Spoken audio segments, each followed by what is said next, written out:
Being underwater with the jellyfish, I remember just being totally immersed in the present moment. I was just full, obsession, just trying to capture the magical moment that it was. I'd never seen it before, so I felt like it was like a once-in-a-lifetime event. So I was just fully immersed in the present moment, just really alive, really excited.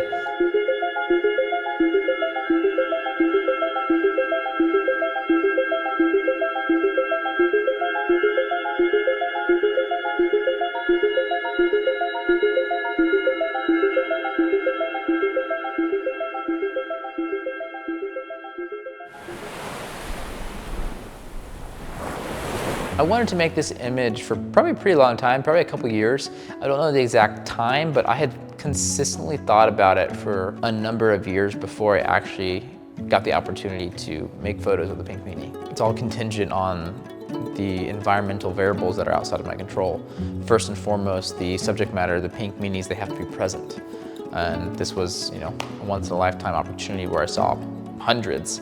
I think whenever I'm doing something that is potentially once in a lifetime or that nobody else has done, part of that lights me up. I love knowing the fact that I am the only person on this entire planet to potentially experience a moment or a phenomenon. That is so sacred. Nobody has captured this before that I'm aware of in this way, so I kind of think this is the first time anyone's really captured really artistic photographs of this creature, not just in this area, but I think kind of in the whole world. But also with that comes this a little bit of pressure, and the pressure is really just kind of internal. I put it on myself, but I don't want to fuck it up. I have this potentially one shot. I better get what I'm trying to get.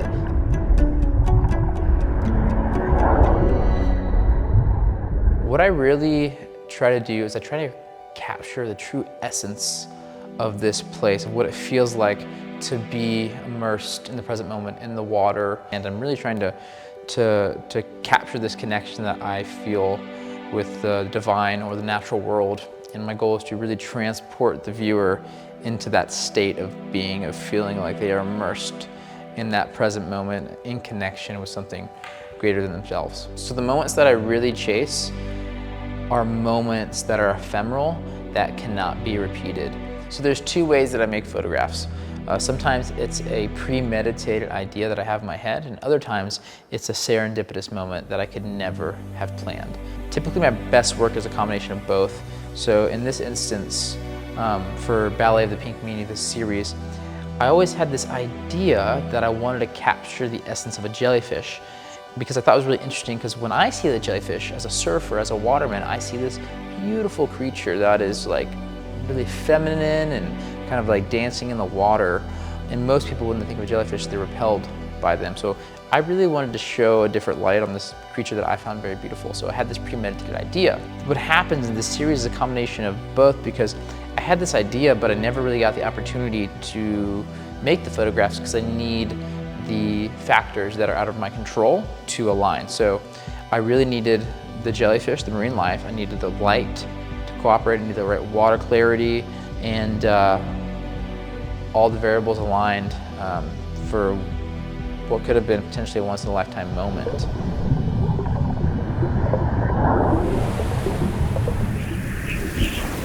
It was September of 2022, and we actually had waves from Hurricane Ian. And that day I'd been out there making photographs all morning of the hurricane swell, taking wave photographs. And then as the swell peaked in the evening, I was out there surfing with my really good friend. And it was just the two of us together, and the water was crystal clear, perfect waves. And as the sun was setting, I saw a cluster of these jellyfish, these Pink Meanies. But it was really odd because I'd never seen a cluster before, and I've logged, hundreds of thousands of hours in, surfing in the Gulf of Mexico. And I thought, that's really interesting. I've never seen that before. I really wanted to go make photographs of them, but unfortunately there wasn't enough light. The sun was setting, so I thought, maybe they're gonna be around tomorrow. So the next morning, I woke up super early, and I just started swimming and looking for them. And lo and behold, I didn't find just one or even 10. There were hundreds. When I say hundreds, I'm talking tens of hundreds of, potentially thousands out there in the Gulf and all these clusters. I just went full on frenzy of photographing, canceled all my plans that day. I had a full calendar and I just began photographing all day.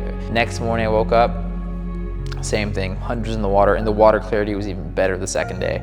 And it was on the second day that I made the image, which is titled Ballet, the Pink Meanie #1. That's the image that ended up selling out, that is no longer available. That is when I made that image that morning. And then what's crazy is the third morning I woke up, couldn't find a single one. They were gone. It was 3 years ago, and I haven't seen the phenomenon happen since, so it might have been once in a lifetime. So I kind of knew that in the moment, and I wanted to go all in, and I wanted to capture this, potentially once in a lifetime moment.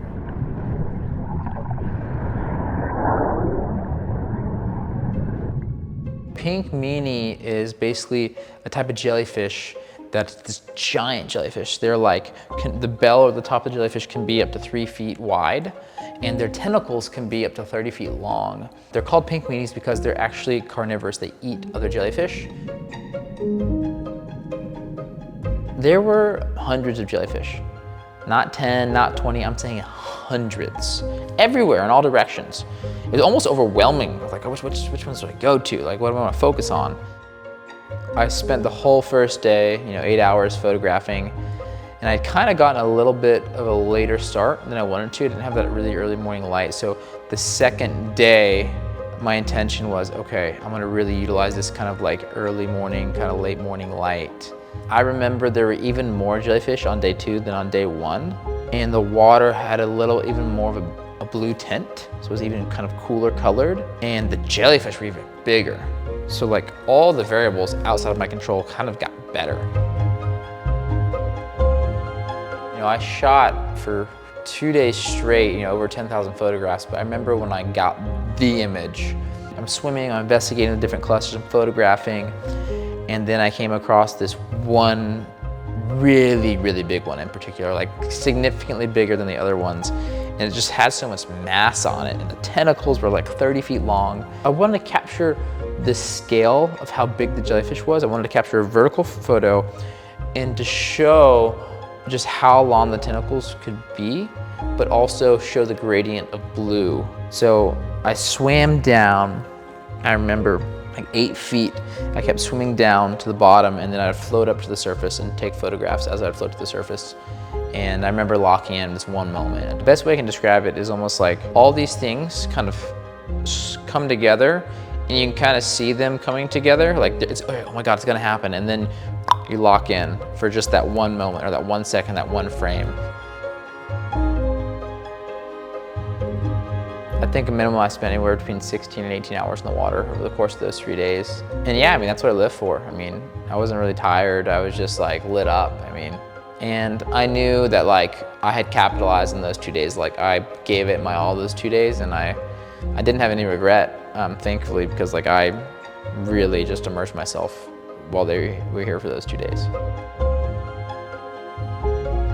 I got all tangled up in these things. Their tentacles, like I said, are 30 feet long. I totally got stung.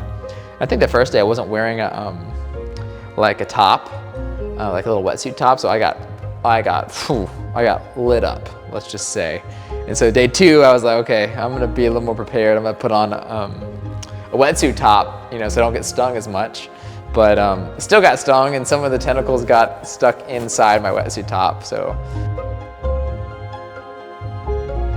I've been hit by a shark. A shark's bitten my board. I have been followed by, a great white here in Florida. I've had wild scenarios, and I think the more time that I spend in the water, the more that you encounter these crazy experiences, the more you learn how to remain calm. I didn't hesitate to throw myself into, clusters of jellyfish because I wanted the photograph. I wanted to experience it. This jellyfish, like the consequences, worst case, you get stung, you're not gonna die or anything. So I'm totally comfortable being uncomfortable. So I was just like, I'm diving in. Like this jellyfish compared to, other things that I do is pretty minimal, so. So yeah, day 3, I woke up just super excited to, you know, to photograph them again. And I'd gotten up even earlier, pre-sunrise, and I got up and I got out into the water, and the watercolor was a little bit more green, not as clear. And I was like, okay. And I started searching. I couldn't find a single one. They're gone. It was just so wild. How do you go, like, there were hundreds and then they're gone.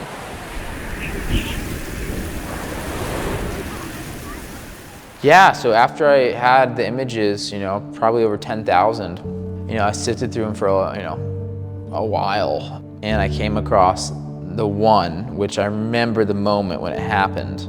I was like, okay, this is the one. I like to make big work. I'm all about making big work. And I was like, all right, this thing's got to be the front centerpiece of the gallery. I have this one center spot in the gallery. And I was like, this is going to be like the highlighted piece. After I selected the image, I thought, whoa, it would be really cool to reveal this piece in conjunction with the Digital Graffiti Festival in Alice Beach, which is something I've participated in like for the last like 6 years. It's basically a digital art festival where all the white walls become canvases for projection art. And so that day, you know, with the jellyfish, or those 2 days, I had recorded some video underwater. So I made this kind of video piece of the jellyfish.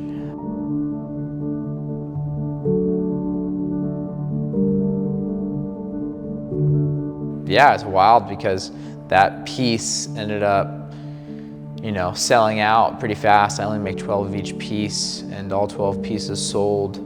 I think what made the piece so polarizing was the fact that just people's association with the jellyfish. Most people, you know, have been conditioned. They've had so much conditioning that, oh, jellyfish are bad, like, oh, they're repelled by it, that no matter how beautiful the piece was, they were still just like, oh, like it reminded them of what they've been trained to think, oh, jellyfish, we don't go near those. Like, oh, those are dangerous, those are bad, we'll get sting. You know, jellyfish equals pain, basically. It's definitely not easy to take something that most people have a negative association with and make it beautiful. I think, to me, that is the challenge. Like, that is the work of like, how can I make somebody feel this beauty? Not just see it, but like really feel it in their body. And like, that is like, if I do that, then like, I accomplish my goals.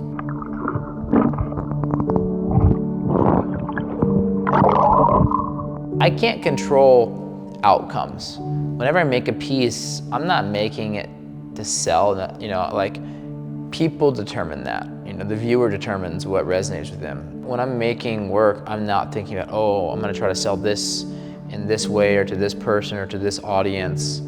That's not why I create art. I create art because I love the process. That's what makes an artist is like, you know, an artist is somebody who is in touch with that. And I just trust it fully, and I was like, this is the one I want, I'm putting it up. I don't care if anyone doesn't like it, I like it, I'm putting it up. It's really cool when something kind of catches fire and it just really resonates with people, and that piece just is one of those things that I didn't even really have an understanding. I had no idea that it was going to resonate the way it did. Like, I just really liked it. I thought it was a beautiful photograph, a composition, but I had no idea that it would hit the way it did. I remember the reveal for the piece in the gallery was actually my grand opening of this gallery location in June of 2023. It's pretty wild. There were like close to 700 people here in attendance, and it was the centerpiece. And you know, I only made addition to 12, and I remember that night I had a collector buy the first one. I'm Linda Miller, and I'm the Smile of 30A. When I found out from the artist that that was the first edition, and when I found out there were only going to be 12 made, in my mind that meant I really wanted that first one. I wanted the signed work by the artist, and I wanted the first one because I knew it would sell out. And it has sold out, I believe, by this time. So there's no more Pink Meanies.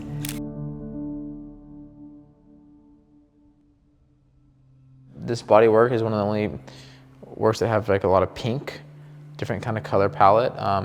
Yeah, I think it's just different. I think you can't stay in doing the same thing all the time. So yeah, I think it was just more fun, a little more whimsical, a little more light, a little more feminine.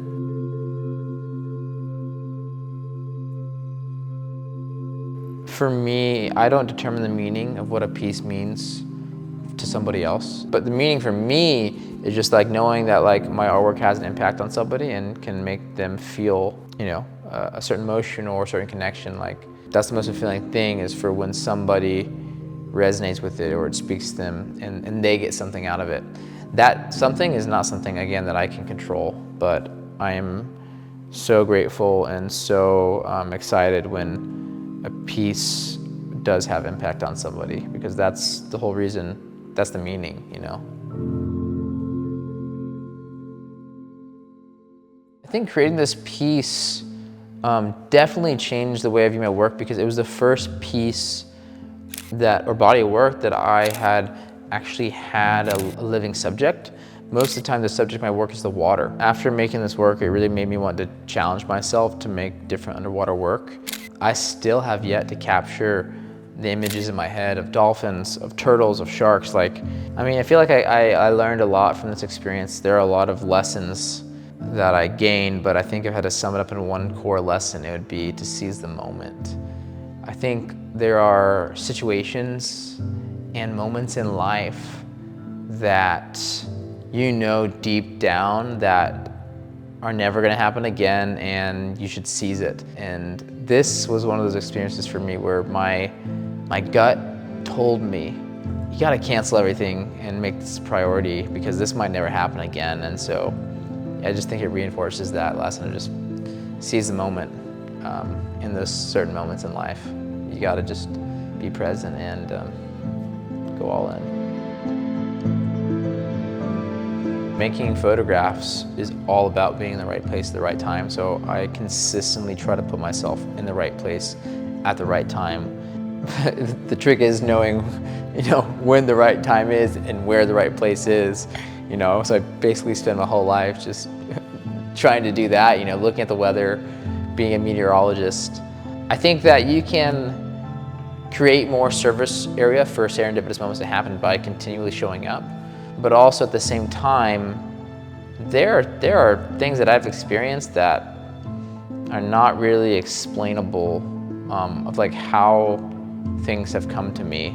I have spent so much time in the ocean, and I have so much respect and reverence for the ocean. I truly believe that the ocean, or the divine, or God, or the universe, or spirit reflects it back to me and sends me these incredible moments.